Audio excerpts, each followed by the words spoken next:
there's been so much technology thrown at us this past year.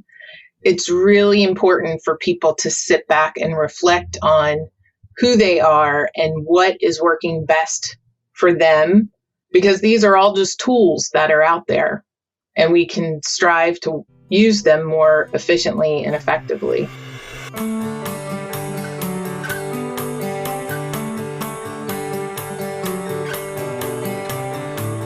Welcome to Redefine You. I'm Dan Baum. Join us as we continue to explore what happens when we're challenged to change our thoughts, beliefs, or even who we think we are. There's been so much to process since this pandemic began that it's easy to forget how much we've accomplished in a year plus of dramatic change. This week, we'll talk with Jenn Bopp, Manager of Instructional Design in AACC's virtual campus. Jenn will share with us what it took to move an entire catalog of classes online, and how technology is just one tool to open the door of possibility.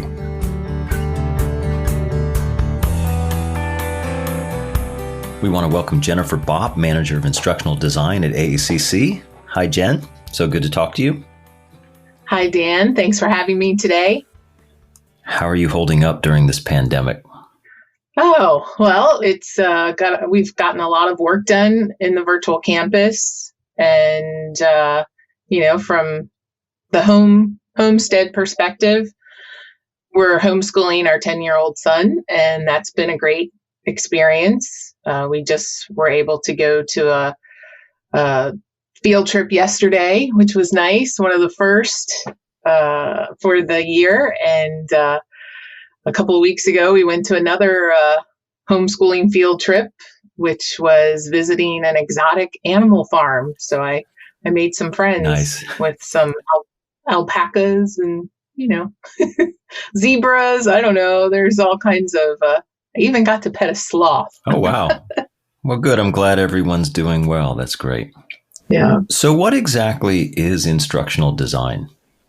Instructional design. Well, if you want the textbook definition of instructional design, it's basically a systematic approach to creating learning experiences. So that's the definition.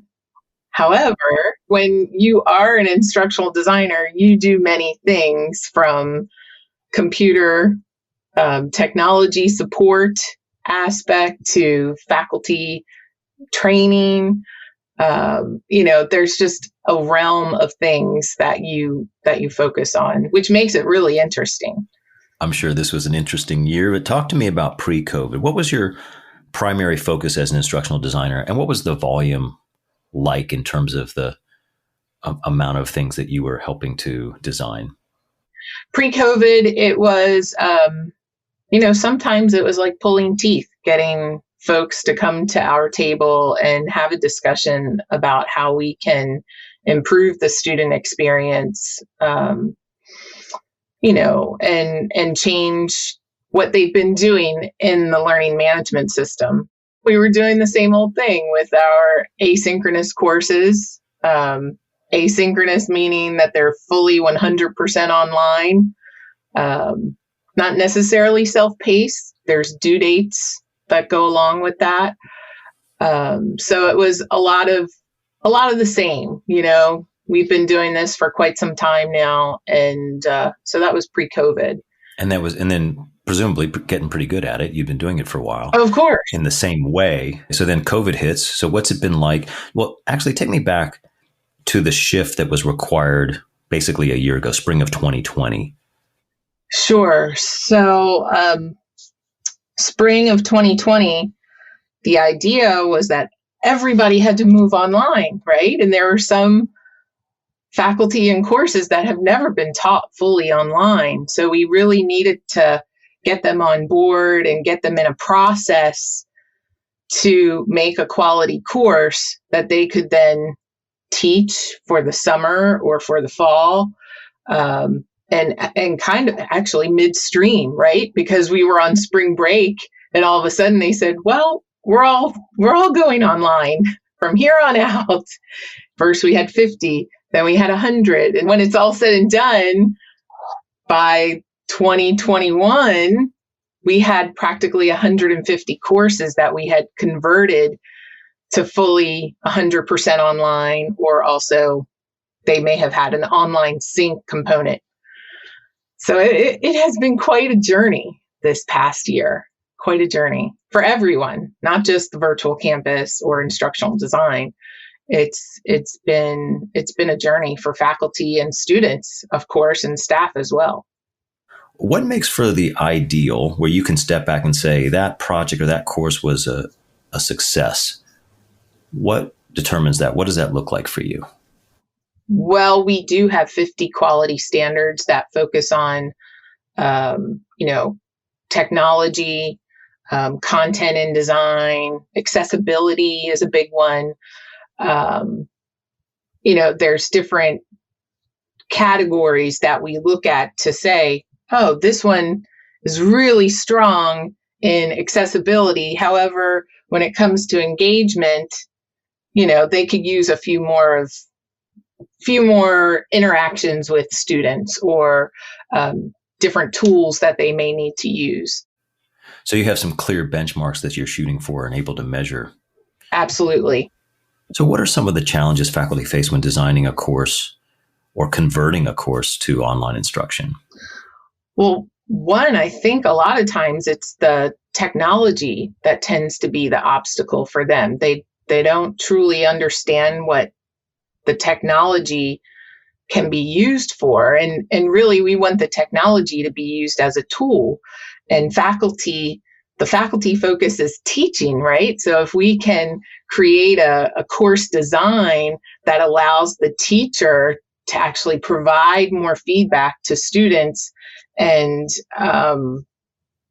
let them focus on more of the content that they need to make those connections with students, I think that's what we're looking for. And a lot of times they just get overwhelmed.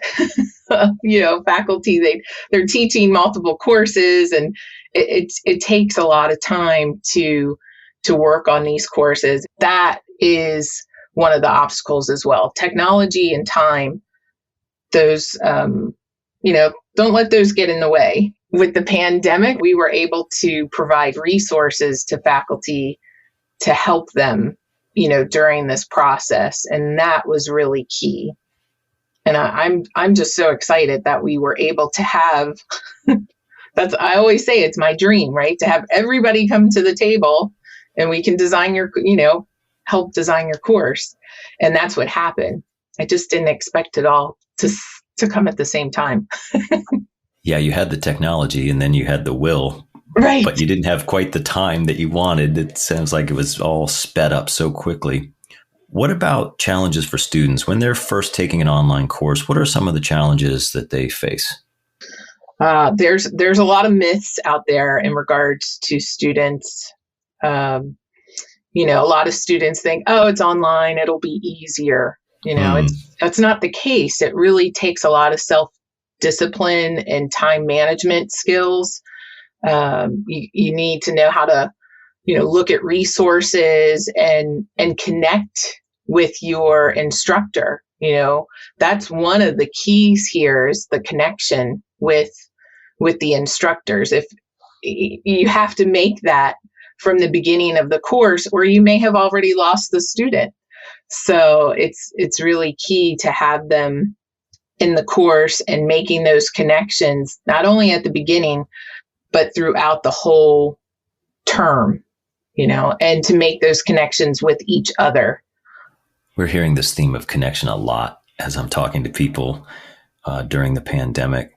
Mm-hmm. Tell me more about how you help overcome these challenges, whether for faculty or students. What are some of the techniques or best practices or tools that you use to help either faculty or students overcome some of the challenges that they will be facing? Yeah. So the, how's that saying go? How do you eat an elephant? One bite at a time. That's really how you build a course, one step at a time. And you really have to break it down into a process for them, a system, a systematic approach that they can adapt to. And we have that, in which which is really helpful. And even that process helps the students in the end, because students can reflect and say, how am I meeting these learning objectives? The faculty can actually share and say, look, I've mapped it all out. These are the course outcomes. These are the module level learning objectives. And here we are. This is how you met them. You completed all of these assignments and assessments. So it really is a process that is behind it, and you have to follow it step by step and break it down. And that's how a student would follow and be successful in a course as well. Mm-hmm. One step at a time, one day at a time. We always recommend that it's, in bite-sized chunks for the students, that they can take time to reflect and digest the information. And it really takes some thought to do that. We're focusing on the future of education this season. How do you see this experience through the pandemic and the aggressive shift to more remote online? How do you see that impacting higher education going forward? It's a big shift. I think for a lot of folks that were doing the same thing for the past 10, 15, 20 years, we've now shifted, and we shifted quickly to a more synchronous environment, meaning we're in real time. So if students can't come to the campus, they can meet online, say at 9 a.m., and have their instructor show up right in their house. And we've brought AACC to them, into their homes, which I think is so impactful, and one of the big reasons students don't come to campus is because of transportation. So this has really changed the whole landscape for us in regards to what online looks like in the future for us. And I always say, let's not let the technology get in the way, use it as a tool to make it as efficient and effective as we can, like the course, the student experience. Technology is a tool. It should not be an obstacle. So we need to utilize that better, I think. And I think we are, we're starting to, for sure. Oh, absolutely. I hear real enthusiasm and excitement in your voice. So did you always dream of being an instructional designer? To be honest with you, Dan, I sat in 7th grade in my fundamentals of design class, and I wanted to be a commercial artist. Okay. Now I'm showing my age. Commercial artist. I don't think they're even called that anymore. When I did finish my undergrad degree, I became a graphic designer and a web designer. And then I also, I was asked to come back and teach at Arundel Community College and teach graphic design.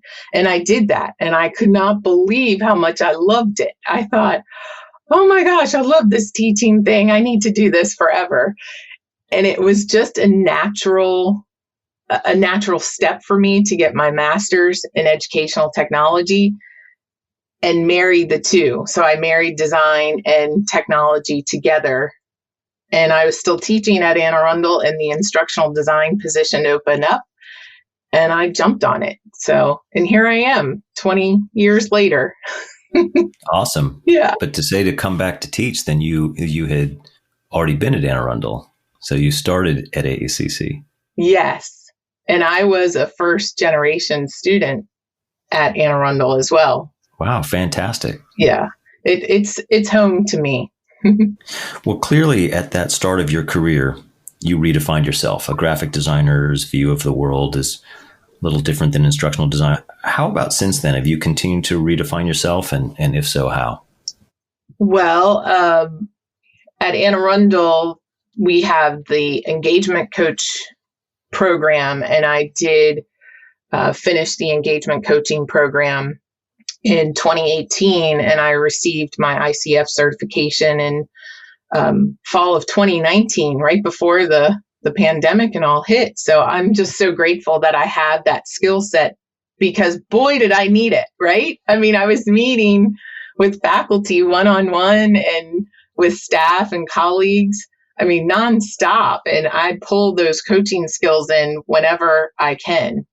It gave me the motivation to have that momentum, to keep striving for success. And that was key. You said it was perfect timing. And of course, you were suddenly inundated with more people than you had been before, if you were having to kind of drag them to the table. But how have you been showing up differently? So with coaching, we there's just a realm of different skill sets that we learn, right? One is listening. So you have to turn your ears on and listen, what do the faculty, what are their needs and wants? So listening is key. Two, having that supportive role for them. That's my job, right? I need to be there to support faculty and what they're trying to accomplish. Yeah, validating and whatever they're feeling or their perspective. Right. And no judgment, right? I mean, there's no judgment there. They show up and, I may have worked with them a million times, but now this is a new thing we're doing. So, no judgment as to what's happened previously. We're moving forward. And that's what coaching also teaches, is that we're coaching from now and forward. We're not digging back into the past. So those are key. And the other piece of it is that, I have core values. The college has core values. Hopefully some of the faculty and staff and everybody have core values that they've identified. And one of mine is being thoughtful and creative, or two of mine, thoughtful and creative. That would be two. And the other theme that you've heard is connections. So I loved making the connection, even though it was through the screen this year. I made so many connections, more so than I have in the past several years. I've made a lot more this past year. You know what I find amazing about that, because connection is one of my values as well. And when you're using technology, looking through a screen, or maybe you're just on audio, you really have, you said listening, you have to pay a lot more attention in a way that you weren't before. You're kind of zeroing in, and that is, I think, forcing us to connect more intentionally. Mm-hmm. At least that's been my experience, is we want that connection. So how am I going to do that through this medium? And you really can hear it in people's voices, or you really can get that sense. It's different. It's not the same as when you're face to face, but it's there, and you can make that connection. Yes. I'm curious about how the experience of the past year is impacting how you approach your work in instructional design going forward. And so maybe coaching is helping to inform that as well. So how is this past year impacting how you are approaching or will continue to approach your work going forward? Yeah, so I think in regards to this past year, it's provided more opportunities for us in regards to the virtual campus or online courses in general. Folks that thought, I'll never be able to teach this online. Well, now that they've had the experience this past year, it's a great time to reflect and say, you know what? I can teach this online. I did teach this online and it was successful. They can see how it was successful for their students, or they can kind of pick and choose, like, oh, well, this didn't work so well online, and I really need this piece to be face-to-face. Well, then that sets up another opportunity for hybrid courses. Yeah, some are using this term new normal, and some would like to see us return to whatever they considered to be normal. So if you had a crystal ball, what do you anticipate will become the normal or new normal for the delivery of higher education? I think it's a balance between the two. I think it's a little extreme to have everything 100% online. I know for a fact that faculty There's some that truly need to be in the classroom. They thrive on that. And that's where they need to be, and that's where they shine. And the same goes for students. There's some students that it's just not going to work for them fully online, and they really need to be in that face-to-face environment. So, I think going forward, it's a balance between the two, and each person has to find what is the best journey for them. And that's what it's about. Would you consider this a redefining moment for how we deliver education? And if so, how? I think so, because we're not going to go back to the same old thing we were doing. It really is a new way of shaping or formatting courses and looking at them and envisioning what is possible. And I think everyone can now see it. I really do. I think with, a lot of folks working from home and remotely, they can see the possibilities of, wait a minute, I can meet with my students like this. And I am meeting with my students like this. I have a green screen behind me and I'm recording and I'm doing, it's just opened a whole new world for faculty and students. And I think it is a redefining moment. All right, I'm going to shift from crystal ball to a story. So if this were a novel, what's the name of this current chapter for higher education? What would you call it? This chapter would be called, that's a great question. It would be called Remember Who You Are.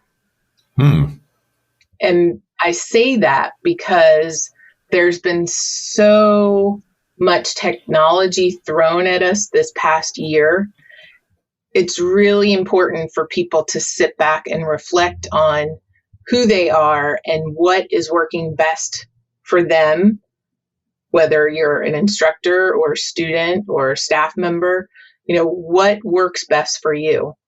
And remember who you are, because these are all just tools that are out there, and we can strive to use them more efficiently and effectively. I love that. I thought you were going to go with possibilities since you raised that. You mentioned possibilities. I like remember who you are so much better. I like that description so much better. That's great. I love it. Yeah. Of course, there's lots of possibilities out there, right? I mean, that's a given. But I think we all may have lost a little bit of ourselves over this past year. And I think that's really important. Yeah. Well, Jenn, it's been great speaking with you.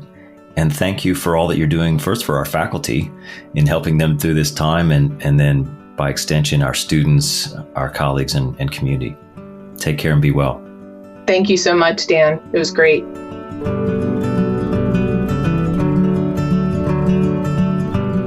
Before COVID, AACC offered a third of its courses online. When the pandemic struck, Jenn Bopp was part of the team helping faculty and students move fully online, what she calls the big shift. It's been quite a journey. And even though she works in the field, Jenn repeatedly says technology is just a tool. While she dreamed of getting more people to embrace this tool, she didn't expect it to all come at once. Therein lies the big lesson. All of us have shifted, and though it may have felt dramatic and immediate, there have been steps along the way. I never became I can. New tools have allowed us to envision new possibilities. With that comes a realization that we need balance. For Jenn, it's marrying design and technology, online with in-person, and connection with deeper listening. She advises that we take more time to reflect and digest. Ask yourself, what's truly important? What is it you really want to do? What do you need to get there? In that process, she says, remember who you are.